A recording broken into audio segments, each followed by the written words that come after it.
같은 날, 같은 시간, 두 나라의 운명이 완전히 갈렸습니다. 한쪽엔 러시아산 원유와 나프타 2만 7천 톤이 조용히 입항했고, 다른 한쪽엔 비상 창고 문이 열리며 비축유 8천 배럴이 한꺼번에 쏟아져 나왔죠. 새 기름이 들어오는 나라와 쌓아둔 기름을 털어가며 겨우 버티는 나라. 러시아는 한 나라에겐 절대 팔지 않겠다고 경고하고 다른 나라엔 스마트하다며 공개적으로 칭찬했습니다. 이 극명한 장면 뒤에는 딱 4년 전 한국과 일본이 각자 내렸던 단 하나의 외교적 선택이 있었습니다. 그 선택 하나가 지금 두 나라의 산업과 경제 전체를 뒤흔들고 있습니다. 러시아가 원유 수출 대상국을 고를 때 기준이 뭔지 아세요?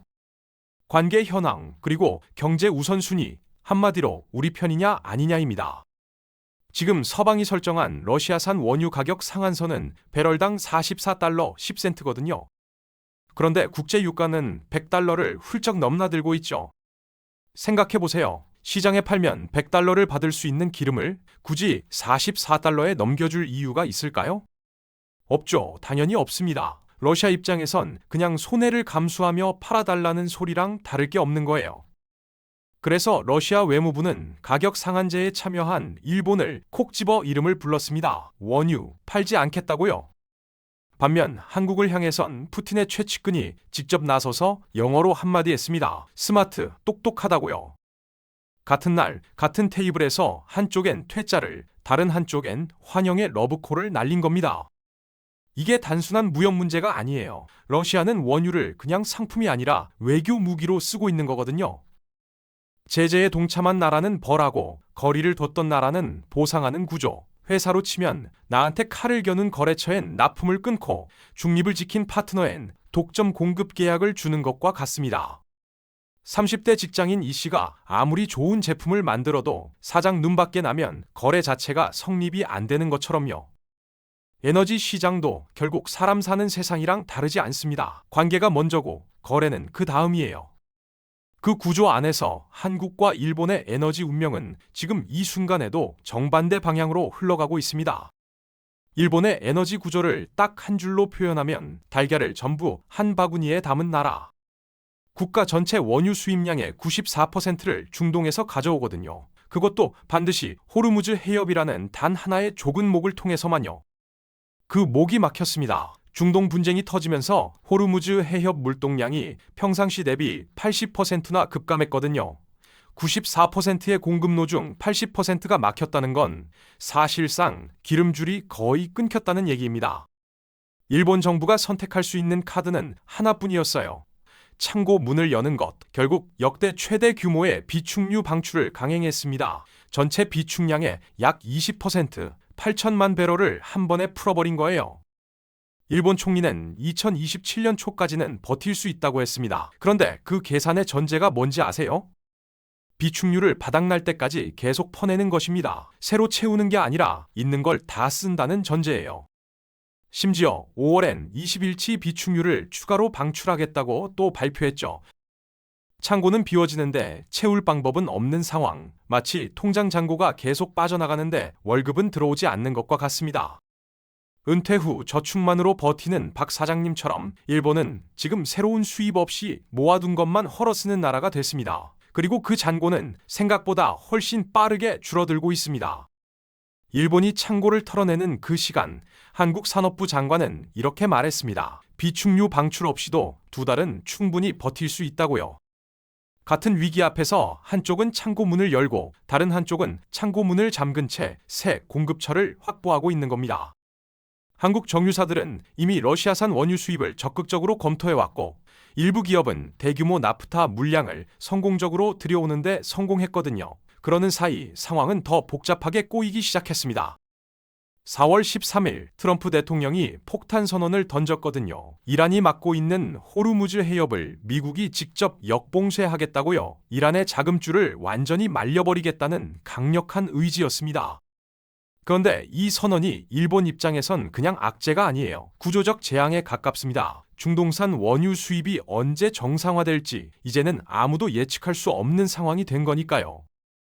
동맹국인 미국이 사태를 해결하러 나선 건데 그 해결 과정이 오히려 에너지 수급의 불확실성을 키우는 아이러니한 상황. 중동 의존도 94%의 일본에게 이건 출구가 보이지 않는 터널 속으로 더 깊이 들어가는 것과 다름없습니다. 한국은 새 공급로를 뚫고 있고 일본은 터널 안에서 손전등 배터리가 꺼져가고 있습니다.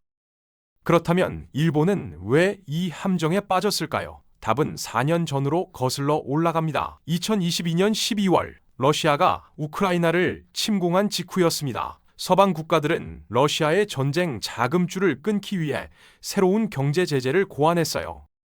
지선분, EU, 호주가 머리를 맞대고 만들어낸 게 바로 원유 가격 상한제입니다. 러시아산 원유를 배럴당 60달러 이상으로는 절대 살 수 없게 못 박아버린 규칙이었죠. 일본은 이 순간 선택의 기로에 섰습니다. 그런데 사실 선택지가 있긴 했을까요? 일본은 G7의 핵심 회원국이에요. 미국, 영국, 프랑스, 독일과 나란히 앉아있는 자리입니다. 그 테이블에서 혼자 저는 빠질게요 라고 말하는 건 외교적으로 사실상 불가능한 일이었죠. 결국 일본은 서방 강대국들과 함께 제재 합의문에 서명했습니다. 자발적 선택이라기보다 지칠 회원국으로서 수행해야 할 의무에 가까운 결정이었어요. 당시엔 그게 맞는 길처럼 보였습니다. 서방의 결속을 다지고 국제사회에서 책임 있는 국가의 모습을 보여주는 것. 그런데 그 의무적 동참이 4년이 지난 지금 일본의 목을 조르는 족쇄가 됐습니다. 국제 무대에서의 체면과 원칙을 지키기 위해 서명한 그 한 줄이 국가 에너지 수급 전체를 흔드는 결정타가 된 겁니다. 좋은 의도로 한 선택이 최악의 결과로 돌아오는 것, 외교의 세계에선 드문 일이 아닙니다. 그럼 한국은요? 한국도 똑같은 압박을 받았습니다. 아니, 어쩌면 일본보다 더 괴로운 상황이었어요. 2022년 미국은 한국을 향해 강하게 밀어붙였습니다. 동맹국이라면 당연히 서방 제재 전선에 함께해야 한다고요. 그런데 동시에 러시아 외무부도 한국을 직접 지목했어요. 가격 상한제에 동참하면 심각하고 부정적인 결과에 직면할 것이라고요. 미국은 참여하라, 러시아는 참여하면 가만두지 않겠다.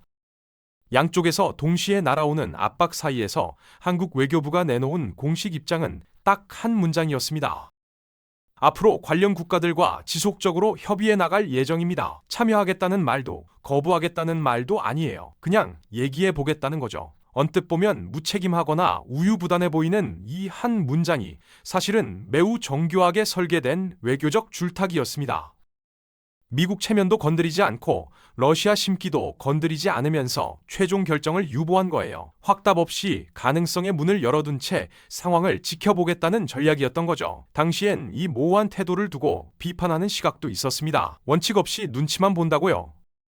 그런데 4년이 지난 지금 그 애매한 한 문장이 대한민국 에너지 안보를 지켜낸 결정적 열쇠가 됐습니다. 외교에서 침묵과 모호함이 때로는 가장 강력한 전략이 된다는 걸 지금 현실이 증명하고 있습니다.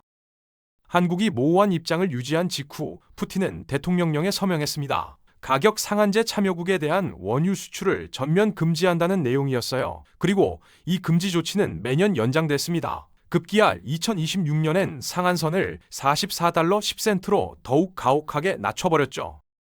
제재망이 촘촘해질수록 일본이 러시아산 원유를 살 수 있는 가능성은 완전히 닫혀갔습니다.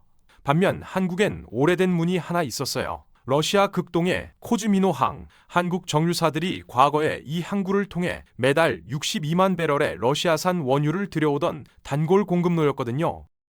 한국은 러시아 입장에서 그냥 고객이 아니라 큰손 고객이었던 겁니다. 물론 2022년 이후 이 거래는 멈췄습니다. 4년 동안 조용히 잠들어 있었죠. 그런데 호르무즈 해협이 막히자 이 휴면 상태의 네트워크가 다시 깨어났습니다. 오래 거래해온 신뢰, 검증된 물류 루트, 그리고 러시아가 한국을 여전히 우호적 파트너로 바라보는 시선, 이 세 가지가 맞물리면서 4년 만에 러시아산 나프타 27,000톤이 한국 항구에 조용히 들어온 겁니다. 끊지 않고 남겨뒀던 인연이 최악의 순간에 가장 든든한 비상구가 됐습니다. 닫지 않은 문은 반드시 다시 열린다는 것, 한국의 에너지 외교가 몸소 증명해 보였습니다. 지금 글로벌 에너지판에는 5개의 이해관계가 복잡하게 얽혀 있습니다. 미국, 러시아, 한국, 일본, 그리고 이란이에요. 그런데 이 판을 가만히 들여다보면 가장 이득을 보는 나라가 어디인지 금방 보입니다. 러시아입니다. 전쟁터는 중동인데 돈은 러시아가 쓸어 담는 구조가 만들어진 거거든요. 과거 헐값에 기름을 넘기던 러시아가 지금은 막대한 프리미엄을 얹어 시장가보다 훨씬 비싸게 팔고 있습니다. 호르무즈가 막히면서 유가가 폭등했고 러시아는 그 반사 이익을 고스란히 챙기는 최대 수혜자가 됐죠. 미국은 어떨까요? 미국은 지금 모순적인 행보를 보이고 있습니다. 한편으론 이란을 강하게 압박하면서 다른 한편으론 동맹국들의 에너지난이 심각해지자 러시아 원유 제재를 한시적으로 완화하는 움직임을 보이고 있거든요. 적을 조이면서 동시에 그 적의 경쟁자를 살려주는 아이러니한 줄타기입니다. 그리고 그 틈새에서 중국, 인도, 한국이 러시아산 원유를 안정적으로 확보하고 있어요. 이 세 나라의 공통점이 뭔지 아세요? 제재에 소극적이었다는 겁니다. 러시아는 그걸 정확히 기억하고 있었고 지금 철저하게 보상하고 있는 거예요. 에너지는 그냥 연료가 아닙니다. 누구 편이냐를 가르는 외교의 언어입니다. 그 언어를 읽은 나라와 읽지 못한 나라의 차이가 지금 이 순간 에너지 지도 위에 선명하게 그려지고 있습니다. 일본이 처한 딜레마를 딱 한 문장으로 표현하면 이렇습니다. 살려면 탈퇴해야 하고 탈퇴하면 모든 걸 잃는 구조입니다. 가격 상한제에서 빠져나오면 러시아 원유를 살 수 있어요. 그런데 그 순간 지칠 내 입지가 흔들리고 미일 동맹에 균열이 생깁니다. 반대로 남아있으면 산업이 멈춥니다. 어느 쪽을 택해도 대가가 너무 큰 거죠. 지칠 회원국이라는 타이틀이 평소엔 강력한 외교 자산이지만 지금 이 순간만큼은 유연한 대처를 가로막는 족쇄로 작동하고 있습니다. 반면 한국이 4년 전 제재에 명확히 선을 긋지 않은 건 친러시아 성향 때문이 아니었어요. 향후 어떤 변수가 터질지 모르니 모든 가능성의 문을 닫지 말자는 실용주의 외교였던 겁니다. 그리고 그 전략적 모호성이 지금 가장 빛을 발하는 영역이 바로 나프타입니다. 나프타가 뭔지 모르시는 분들도 있을 텐데요. 쉽게 말하면 석유화학 산업의 쌀이에요. 플라스틱, 화학 섬유는 물론이고 반도체 공정에 필요한 핵심 화학 물질도 나프타에서 출발합니다. 나프타 공급이 끊기면 공장이 멈추고 공장이 멈추면 반도체가 멈추고 반도체가 멈추면 나라 경제 전체가 흔들립니다.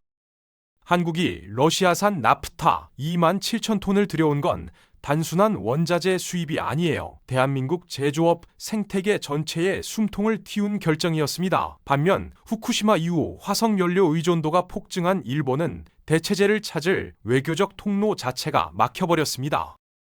같은 위기, 전혀 다른 체력, 그 차이는 결국 4년 전 외교의 차이였습니다. 그렇다면 앞으로는 어떻게 될까요? 크게 네 가지 시나리오가 있습니다. 첫 번째는 지금 상황이 장기화되는 경우예요. 호르무즈 사태가 길어지고 미국의 대러시아 제재 완화가 연장되는 시나리오입니다. 이 경우 한국은 러시아 원유 수입을 대폭 늘리면서 중동 편중이라는 고질적 약점을 한 번에 털어낼 수 있어요. 위기가 오히려 에너지 다변화의 기회가 되는 겁니다. 실현 가능성도 낮지 않아요. 미국 재무장관이 이미 동맹국 보호를 공개적으로 천명했거든요. 미국의 무기 아래 한국의 러시아 에너지 수입 확대는 충분히 현실적인 그림입니다.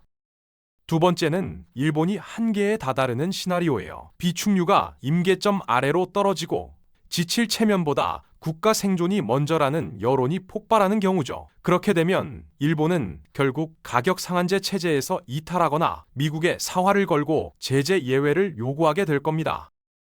실제로 전례가 있어요. 1973년 1차 오일 쇼크 때 일본은 하루아침에 친이스라엘에서 친아랍으로 외교 노선을 180도 뒤집었거든요. 국가가 생존의 기로에 서면 이념보다 본능이 앞선다는 걸 일본 스스로 역사로 증명한 겁니다. 지금은 G7이라는 틀이 그 본능을 붙잡고 있지만 경제 붕괴 직전까지 몰린다면 그 틀도 버텨내기 어려울 수 있습니다. 이념과 생존 사이에서 일본이 어느 쪽을 택할지 그 선택의 시간이 생각보다 빠르게 다가오고 있습니다. 세 번째 시나리오는 그나마 숨통이 트이는 경우입니다. 미국과 이란이 극적으로 타결하고 호르무즈 해협이 다시 열리는 시나리오예요. 이렇게 되면 한일 양국 모두 에너지 수급이 정상화되면서 한숨 돌릴 수 있습니다. 그런데 위기가 끝난다고 해서 모든 게 원점으로 돌아가진 않아요. 한국은 이번 사태의 교훈을 절대 잊지 않을 겁니다. 러시아를 비상용이 아닌 상시 활용 가능한 에너지 채널로 편입하는 작업에 본격적으로 나설 거예요. 일본 역시 변화를 강요받게 됩니다. 1970년대 오일 쇼크 이후 산업 구조를 고부가 가치로 혁신했던 것처럼 중동 의존도 94%라는 극단적 편중을 강제로 뜯어고치는 거국적 체질 개선에 나설 수밖에 없습니다. 문제는 네 번째 시나리오입니다. 가장 최악의 경우에요. 호르무즈 해협이 사실상 영구 폐쇄되고 글로벌 유가가 배럴당 150달러 위로 치솟는 재앙적 상황입니다. 물가는 폭등하는데 경제 성장은 멈추는 2026년판 글로벌 스태그플레이션이 현실이 되는 거죠. 이 경우 일본은 외부 공급도 끊기고 비축유마저 바닥나면서 주요 공장 가동이 멈추는 최악의 결말을 피하기 어렵습니다. 한국도 거시 경제적 타격은 피할 수 없어요. 그러나 221분의 비축유와 러시아라는 확실한 우회로가 있습니다. 같은 폭풍 앞에서도 한국이 조금 더 오래 버틸 체력을 갖춘 건 결국 위기 전에 통로를 다변화해뒀기 때문입니다. 어떤 시나리오가 현실이 되든 이번 사태가 주는 교훈은 하나입니다. 에너지 통로는 위기가 닥친 후에 뚫는 게 아니라 위기가 오기 전에 미리 열어둬야 한다는 것입니다. 한국이 이 에너지 대란 속에서도 버틸 수 있는 이유는 단 하나입니다. 4년 전 문을 완전히 닫지 않았기 때문이에요. 화이부실, 화려하지만 실속 없는 원칙보다 조용하지만 실리를 챙기는 모호함을 택했던 그 선택이 지금 대한민국 경제의 숨통을 지키고 있습니다. 외교는 옳고 그름의 싸움이 아니에요. 살아남는 자가 잘한 겁니다. 그리고 지금 이 순간 에너지 안보는 더 이상 전문가들만의 이야기가 아닙니다. 우리가 쓰는 플라스틱, 입는 옷, 손에 쥔 스마트폰 속 반도체까지 모두 이 에너지 통로 위에 서 있습니다. 다음 위기가 오기 전에 우리는 얼마나 많은 문을 열어두고 있는지 지금 돌아봐야 할 때입니다.